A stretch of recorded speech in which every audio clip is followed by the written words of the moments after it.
오늘은 5월 15일 민수기 22장 41절부터 민수기 23장 12절까지입니다. 1절과 2절이에요. 발람이 발락에게 이르되 나를 위하여 여기 제단 7을 쌓고 거기 숫송아지 7마리와 숫양 7마리를 준비하소서 하며 발락이 발람의 말대로 준비한 후에 발락과 발람이 제단에 숫송아지와 숫양을 드리느니라. 발락이 발람을 데리고 높은 산에 올라갑니다. 제단으로 올라가죠. 그리고 그 제단에서 제사를 지내면서 이스라엘 백성들을 저주하라고 이스라엘 백성들이 다 보이는 산 위로 올라가는 겁니다. 발람이 제물을 준비해달라고 해서 여기 보니까 제물을 다 준비해놨어요. 숫송아지 7마리, 숫양 7마리를 다 준비했고 이제 제사를 지내면서 저주를 하려고 하는 거예요. 이방신에게 제사를 지내면서. 이 발람은 이방 점술가에 불과한 사람이죠. 그러니까 여러 가지 다 준비를 끝내놓고 제사를 지내려고 하는데 뒤에 말씀들을 보게 되면 하나님께서 여기에 파토를 놓는 거예요. 쉽게 말하면. 제사를 지내는 제사장의 역할을 하는 발람의 입에서 저주가 나와야 되는데 축복이 나오는 거예요. 이스라엘을. 세상은 가진 방법으로 하나님의 백성을 무너뜨리려고 하지만 하나님이 막으시면 그 모든 것들을 이룰 수가 없어요. 중요한 건 하나님이 누구 편이냐가 중요해요. 하나님이 누구 편이냐. 자, 여러분과 세상 사이에 하나님은 누구 편이냐? 하나님은 여러분 편이에요. 하나님이 여러분 편이면 이기는 거예요. 여러분, 우리가 어릴 때부터 뭐 게임을 한다거나 뭐 스포츠를 한다거나 운동회를 한다거나 할 때에 그 반에서 제일 잘하는 친구가 우리 팀이 오면 어떻게 돼요? 안심이 되잖아요. 그럼 무조건 이기는 거 아닙니까? 그 친구가 우리 팀에 오면 그런 거예요. 가장 세상에서 강력한 하나님이 여러분 편이니 질 수가 없는 거예요. 아무리 저주가 퍼부어도 하나님이 다 막아내니까 하나님이 내 편인 것을 기억하시기 바랍니다. 5절입니다. 여호와께서 발람의 입에 말씀을 주시며 이르시되 발락에게 돌아가서 이렇게 말할지니라. 그가 발락에게서 돌아간즉 발락과 모압의 모든 고관들이 번제물 곁에 함께 섰더라. 하나님이 발람에게 말하는 거예요. 너는 이제 발락에게 돌아가는데 내가 주는 말씀만 전해라. 네 생각을 전하는 것이 아니라 내가 주는 말씀을 전해라.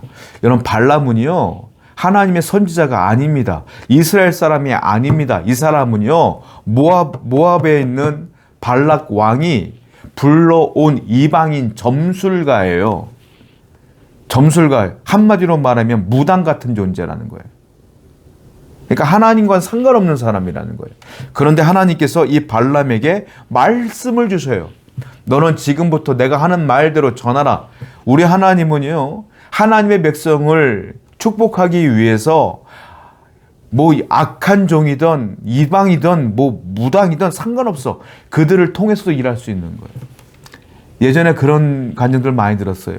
어떤 목사님이 어릴 때 굿하는 데 갔더니 그 굿하는 무당이 갑자기 이 어린 목사님을 보더니 막 너는 주의 종을 가라 이렇게 말하는 경우도 들었다. 그래서 목사가 됐다. 이런 간증 들은 적이 있거든요. 하나님은 때때로 무당을 통해서도 말한다니까요. 이 점술가 발람을 통해서도 하나님은 말씀하시는 거예요. 우리 하나님은 특징이 있어요. 하나님의 속성이 있어요. 하나님은 어떤 분이냐? 말씀하시는 하나님. 하나님은요 그냥 소리 소문 없이 일하는 분이 아니라 말씀을 주셔요. 말씀을 하신다고요. 그 말씀을 듣느냐 못 듣느냐는 우리 책임인 거예요. 하나님은 자연을 통해서도 환경을 통해서도 목회자를 통해서도 여러분들의 지인을 통해서도 끊임없이 말씀하신다. 그 말씀을 들어야 된다. 사무엘이 뭐라고 말했습니까? 말씀하옵소서 주의 종이 듣겠나이다. 우리는 사무엘처럼 늘 고백하셔야 돼요. 하나님 오늘도 말씀하옵소서 주의 종이 듣겠나이다. 하나님 말씀을 기준으로 삼아서 살아가는 여러분들을 축원드립니다. 8절 말씀이에요. 하나님이 저주하지 않으신 자를 내가 어찌 저주하며 여호와께서 꾸짖지 아니하신 자를 내가 어찌 꾸짖으리까. 발람이 발락 왕에게 이렇게 말합니다. 하나님이 저주하지 않는데 내가 어떻게 저주합니까? 하나님이 꾸짖지 않는 그 백성을 내가 어떻게 꾸짖을 수가 있어요? 오히려 발락 왕에게 이 발람이 얘기를 하고 있는 거죠. 이게 무슨 말이겠습니까? 하나님은요, 거의 다 왔어요. 발락 왕의 계획대로 거의 다 왔어요. 이제 발람이 제사까지 지내면서 말만 하면 돼. 저주의 말만 하면 돼. 이스라엘아 망하라, 이 한마디만 하면 돼. 다 온 거예요. 99%까지 온 거야. 그런데 갑자기 그 입에서 하나님이 저주하지 않는데 내가 어떻게 저주해요? 하나님이 저 백성을 꾸짖지 않는데 어떻게 꾸짖어요? 라고 엉뚱한 말이 튀어나오기 시작하는 거예요. 거의 다 왔는데 하나님이 이스라엘 백성들을 어떻게 하고 있어요? 보호한다. 보호.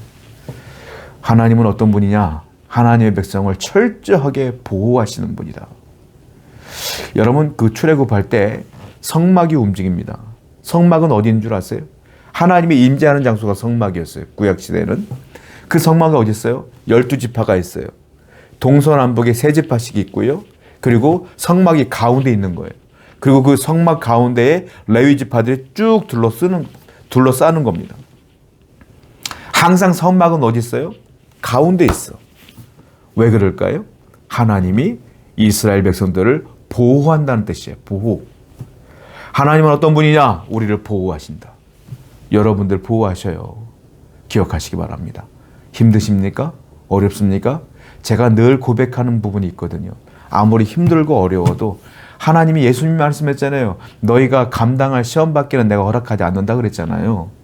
저는 믿어요. 어떻게 믿느냐? 아, 주여, 이 고난과 이 어려움들 감당할 수 있으니까 허락하신 것이고, 내가 진짜 감당할 수 없는 것들은 하나님이 나를 보호하시며 이미 막고 있음을 제가 믿습니다. 이 고백이 저의 신앙 고백이거든요.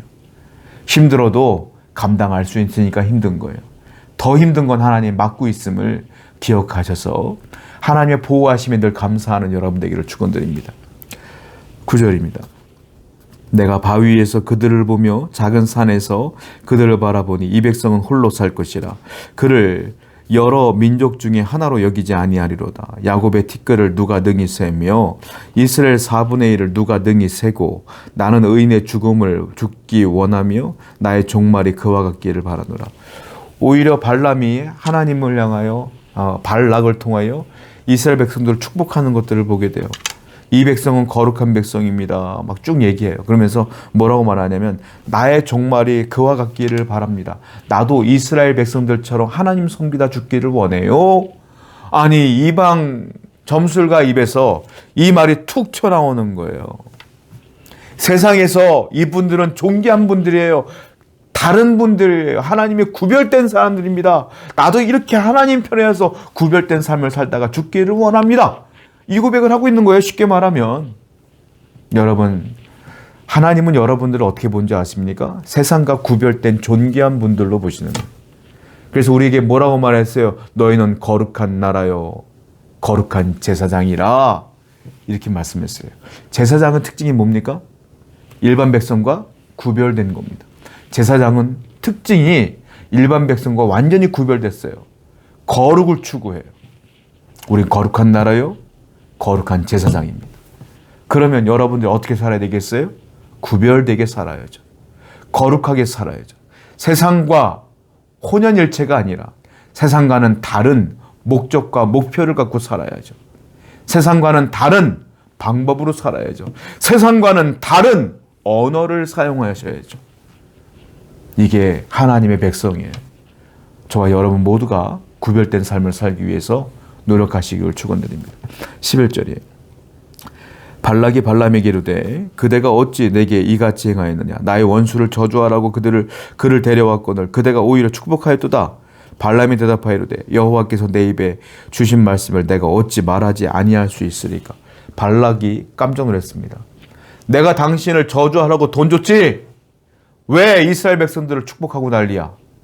그랬더니 발람이 뭐라고 말해요? 하나님이 내게 이런 말씀을 주시는데 너가 어떻게 말하지 않을 수가 있겠어요? 나는 하나님 주시는 말씀만 전하는 사람이요.